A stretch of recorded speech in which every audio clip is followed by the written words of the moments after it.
یعنی ڈائر بھی لگائے, واردات سے گزرے, لیکن اس کا بیان فلسفیانہ ہے. کل کی حیثیت نہیں لے سکتے نا.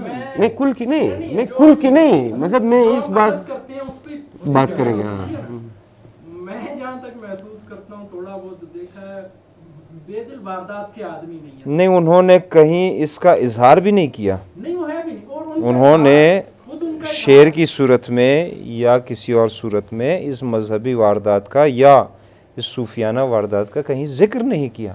میں آپ کو ایک شعر سناتا ہوں بے دل کا. اس سے قبل بھی میں نے چند اشعار سنا لیے تھے, اور میں نے آپ سے عرض بھی کیا تھا کہ ان کا تصور ہے جو ٹوٹنے کا تصور ہے, یہ کمپلیٹلی ایک صوفیانہ واردات والا تصور ہے. یہ ہمیں مولانا روم کی مثنوی میں بھی اس تجربے کا ذکر بار بار ملتا ہے کہ تم کوشش کرو, اس حد تک کوشش کرو, اس حد تک کوشش کرو کہ تمہیں اپنی بے بذاتی کا ادراک ہو. پھر جب تم خود کو چھوڑ دو گے پھر اس کل سے جڑ جاؤ گے. بے دل اس کی شاعری میں, مولانا روم کی شاعری میں یہ شدمت سے یہ نقطہ بیان ہوا ہے. ٹھیک ہے, اور بے دل کی شاعری میں اس حوالے سے میں آپ سے عرض کرتا ہوں کہ ان کی ہر غزل میں تقریباً اس تجربے کا ذکر ہے, اس شکست کے تجربے کا ذکر ہے. یہ نیگیٹو شکست نہیں ہے, مطلب یہ کوشش. لیکن یہاں پہ ایک چیز خیال میں رہے, اور کہ آپ نے کہا کہ ایسی شکستگی, ایسی عاجزی, ایسا اپنے آپ کو چھوڑنا کہ پھر آپ اس سے جڑ جائیں. سوال یہی ہے کہ بے دل جو ہے وہ بحیثیت فرد یا بحیثیت ایک صوفی, وہ ایک قطرے کی حیثیت میں وہ جڑنا ہی نہیں چاہتا. اور اس کی مثالیں بھی جو ہے ہزار ہیں. وہ جڑنا ہی نہیں چاہتا, بلکہ وہ جڑنے کے بعد بھی اپنی شناخت چاہتا ہے. یہ جو ابھی ہم نے کہا, جڑنے کا مطلب یہ نہیں کہ یہ سلسلہ بالکل ختم ہو جائے نا. یہ جو ابھی ہم نے کہا کہ اس کے عظیم شعر کی ہم نے مثال دی, چی قیامتی کے نمی رسی ز کنارے ماں بکنارے ماں, کہ یہ کیا یہ مجازی شعر ہے؟ نہیں, یہ تو جدلیاتی عمل کو دکھا رہا ہے. یہی ہے یہ جدلیاتی عمل. یہ کون ہے؟ انسان, بے دل نہیں, انسان. انسان اس پوری جدلیات میں, اور اس سے بھی یہ سارا سلسلہ ہے. لیکن یہی ہے کہ میں پہنچ بھی نہیں پا رہا, میں یہ بھی کر رہا ہوں, میں استعجاب میں بھی ہوں, میں حیرت میں بھی ہوں, میں سوال بھی اٹھا رہا ہوں, اضطراب میں بھی کر رہا ہوں, لیکن میں پھر بھی جڑوں گا نہیں. جب جڑوں گا بھی تو اب تو نے پیدا کر دیا نا, دریا سے الگ کر دیا, تو میں ایک الگ لہر ہوں اور میں اپنی شناخت چاہتا ہوں. تو اس طرح کی بے دل کے ہاں یعنی ان کی ہزاروں جو ہے وہ مثالیں موجود ہیں. جبکہ صوفی جو ہے بالکل جڑنا چاہتا ہے, اور اس کے بعد صوفی حتیٰ اپنی شناخت نہیں چاہتا. مولانا کی آپ جو ہے بہت سی مثالیں خود دے سکیں گے کہ مولانا جو ہے اس سے نہیں نکلنا چاہتا. وہ یعنی ہم اوست ہے, اور میں بھی وہ ہوں, وہ بھی میں ہے. تو یہ سارا سلسلہ کی بات ہے, بالکل یہاں نہیں. میں اس سے ڈس ایگری نہیں کرتا ہوں, لیکن مجھے یہ حیرت ہوتی ہے کہ بے دل کو ایک نظر دیکھنے کے بعد یہ سمجھنا کہ انہوں نے تصوف کو نظری حوالے سے سمجھا ہے. جی, آئی ڈونٹ تھنک سو کہ وہ اس نقطے پر کوئی قانع ہو سکتا ہے. مثلاً میں آپ کو ان کا ایک شعر سناتا ہوں کہ تھا خاموشی داشتی مافاق بے تشویش بود. یہ دوسرا عظیم شعر ہے اس پہلے یعنی رنگ مینا والے شعر کے بعد. تا خاموشی داشتی مافاق بے تشویش بود, موج این بحر از زبان ما تلاطم کرده است. یعنی میں کہتا ہوں کہ کوئی واردات سے نہ گزرے اور ایسا شعر کہے, یعنی یہ ممکن ہی نہیں. اب اسی شعر پہ آ جاتے ہیں. ایک وحدت کے مقابلے میں دوسری وحدت, کیا یہ وحدت الوجود یہ ہے؟ اس کے مقابلے میں یہ وحدت الوجود تو یہ ہے. یہاں پہ وجود آ گیا, اور وہ وجود ہے انسان کا, اور وہ اب اپنی پوری شناخت الگ سے میں چاہتا ہے. وحدت الوجود کی بات نہیں کر رہا ہوں. ایک صوفی کیا ہے؟ صوفی کیا ہے؟ میں یہ سمجھتا ہوں, میں یہ بتا رہا ہوں آپ کو, میں نہیں سمجھتا کہ انہوں نے وحدت الوجود کے حوالے سے بھی بہت سے اشعار کہے, وحدت الشہود کے حوالے سے بھی. یہ تو ان کا رویہ ہے انڈیویجول سطح پر. لیکن میں یہ کہ اس بات پر زور دے رہا ہوں کہ ایسا ہو ہی نہیں سکتا ہے کہ کوئی صوفیانہ واردات سے نہ گزرے, خواہ اس کی سطح جیسی بھی ہو. مطلب اپنی سطح پر بے دل نے ان صوفیانہ واردات سے خود تجربہ کر کے کشید کیا ہے. میں اس پر ضم نہیں ہوا, پھر یہ کہہ رہے ہیں